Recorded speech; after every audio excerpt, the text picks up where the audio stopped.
आप देख रहे हैं इन डार्क राजकुमार के साथ। तो चलिए पढ़ते हैं आज की कहानी की ओर।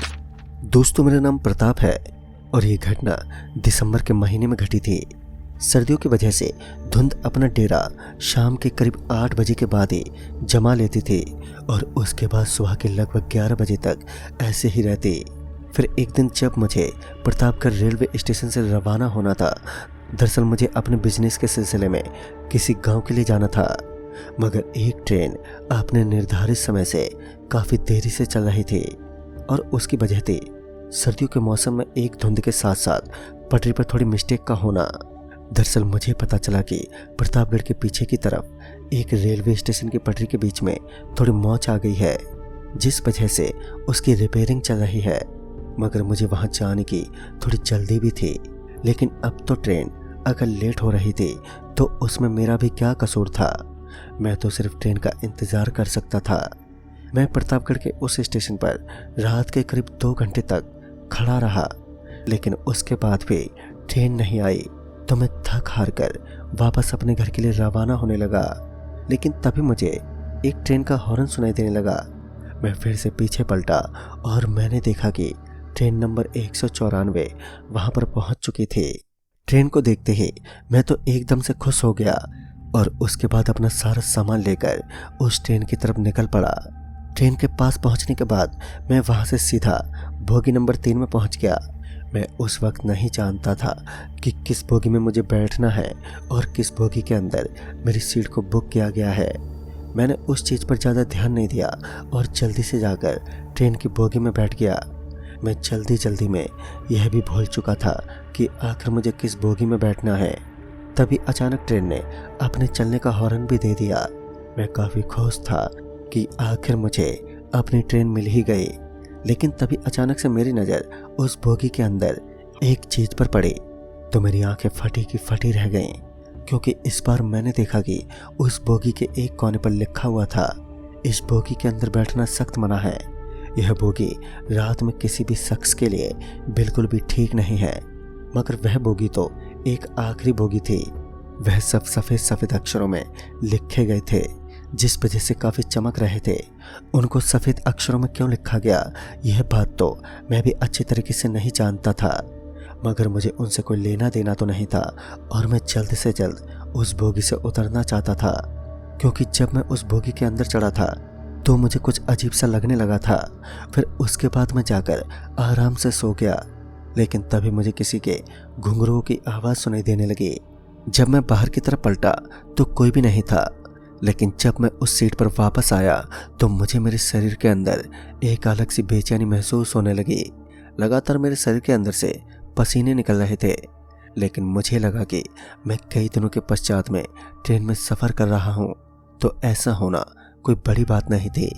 मेरा सफ़र अभी भी बहुत ही ज़्यादा लंबा होने वाला था, जिस वजह से मुझे लगा कि शायद मेरा शरीर अब थक चुका है और यही वजह है कि मुझे ऐसा महसूस हो रहा है।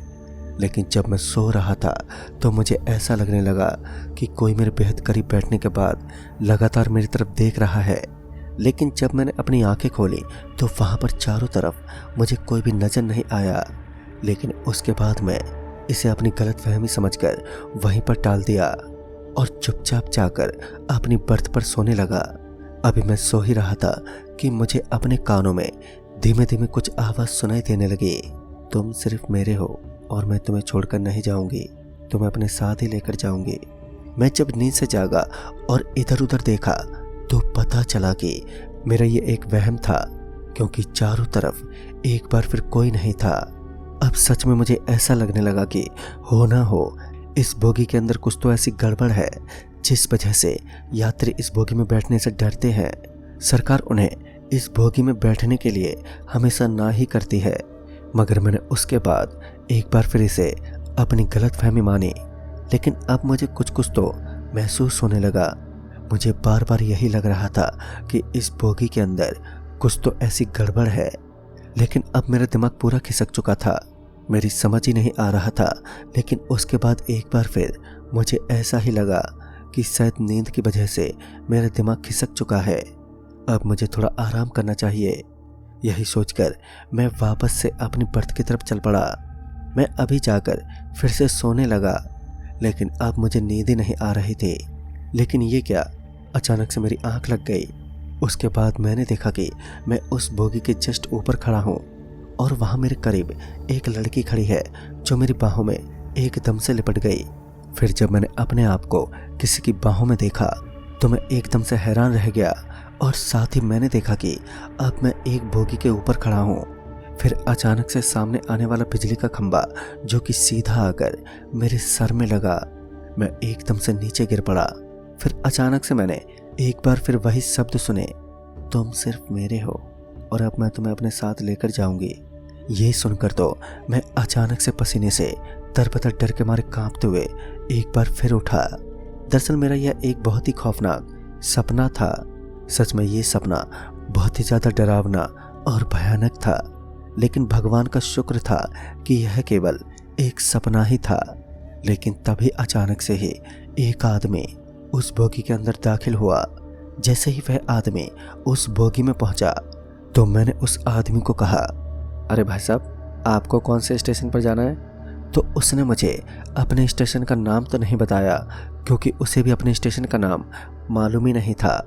तभी उसने बताया कि उसका सफ़र भी लगभग 4 घंटे का होने वाला है।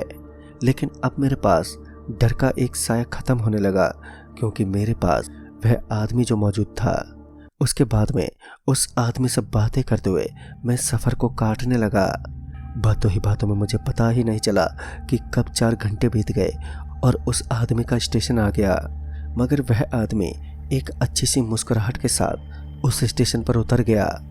मगर एक बार फिर वो बोगी एकदम सन्नाटे में डूब गई।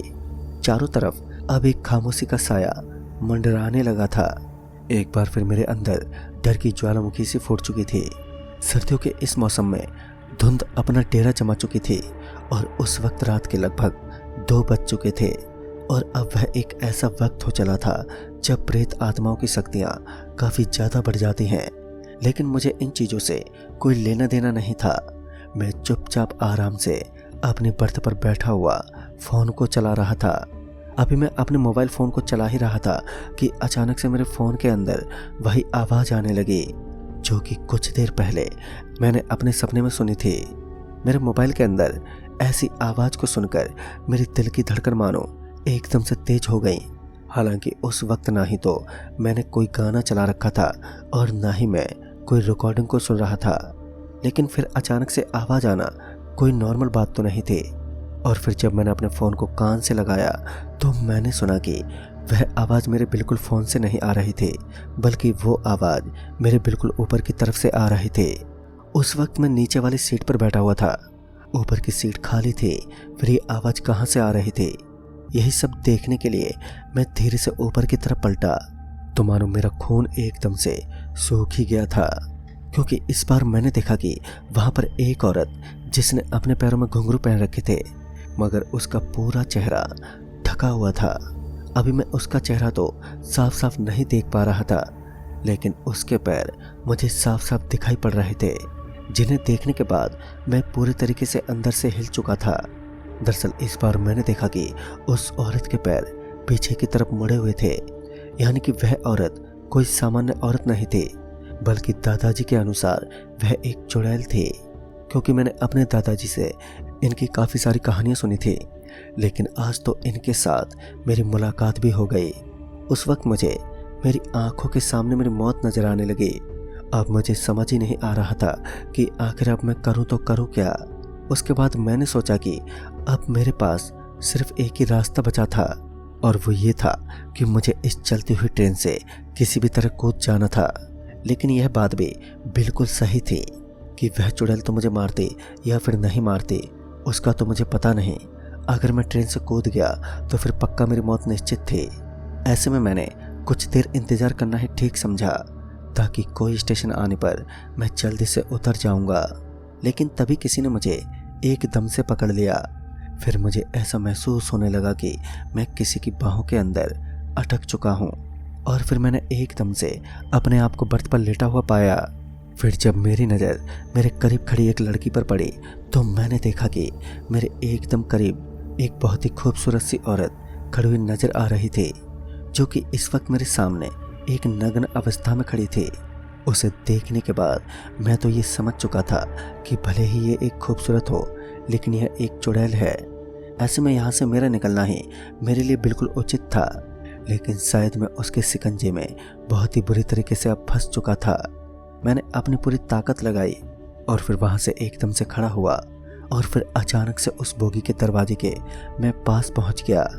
लेकिन जब मैं उस बोगी के दरवाजे के पास पहुँचा तो अचानक ही वह दरवाज़ा एकदम से बंद हो गया। मुझे एक पल का भी समय नहीं मिला और फिर अचानक से मुझे ऐसा महसूस हुआ कि कोई अपने एक ठंडे ठंडे हाथ मेरे बदन के ऊपर लगातार घुमा रहा है, जिस वजह से उस ठंड के अंदर बहुत ही ज़्यादा ठंड महसूस कर रहा था मैं। लेकिन जब मैं पीछे मुड़ा तो मुझे वहाँ पर कोई भी नहीं दिखा।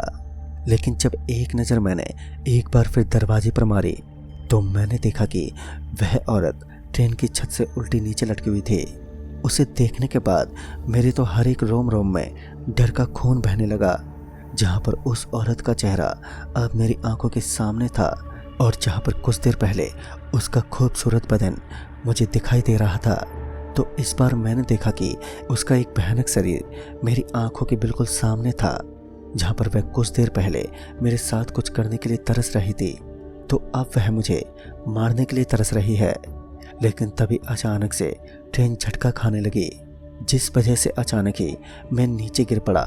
और फिर जब मेरी आंखें खुली तो मैंने देखा कि अब वहाँ पर कोई भी मौजूद नहीं था। उसके बाद जब मैंने अपनी नज़रें चारों तरफ दौड़ाई तो मैंने देखा कि अब उस बोगी के अंदर चारों ओर केवल कचरा फैला हुआ था, मानो उस बोगी में कई सालों से कोई भी मनुष्य दाखिल नहीं हुआ हो। कुछ देर पहले वह एकदम चमक रही थी और ऐसे में उसका ऐसा होना मुझे समझ में तो नहीं आया, मगर उसके बाद मैंने देखा कि ट्रेन एक स्टेशन पर रुकी हुई थी। मैं तुरंत ही ट्रेन से बाहर निकल गया और फिर वहाँ से बोगी नंबर 6 में पहुँच गया। फिर उसके बाद जब मैं उस बोगी में पहुँचा तो मैंने देखा कि वहाँ चारों तरफ यात्री बैठे हुए थे और सब कुछ एकदम सामान्य लग रहा था। मुझे डरा हुआ देखकर एक आदमी ने मुझसे पूछा, तो मैंने उस आदमी को मेरे साथ घटी पूरी घटना के बारे में बताया। तब जाकर मुझे पता चला कि कुछ सालों पहले उस बोगी के अंदर एक दुल्हन की मौत हो गई थी। दरअसल उसके ससुराल वालों ने उसके साथ काफ़ी गलत सलत किया और फिर उसे हमेशा हमेशा के लिए घर से बाहर निकाल दिया। फिर वह इस ट्रेन में दाखिल हुई, मगर अंतिम बोगी के अंदर बहुत ही कम लोग बैठते थे। ऐसे में उस औरत की तड़प तड़प कर मौत हो गई, जिसके बाद उसकी आत्मा अपनी हवस को मिटाने के लिए किसी भी आदमी को ढूंढती है। जो भी मर्द उसे मिल जाता है वह उसके साथ संभोग करने के बाद उसे मौत के घाट उतार देती है। लेकिन तुम्हारी किस्मत अच्छी थी कि ट्रेन जल्दी ही रुक गई। लेकिन दोस्तों, उस दिन भगवान का शुक्र था कि मेरी जान बच गई, वरना शायद उस दिन उस औरत की हवस का मैं शिकार बन जाता और किसी को पता भी नहीं चलता। तो दोस्तों, इस कहानी में बस इतना ही। तब तक के लिए बाय एंड टेक केयर।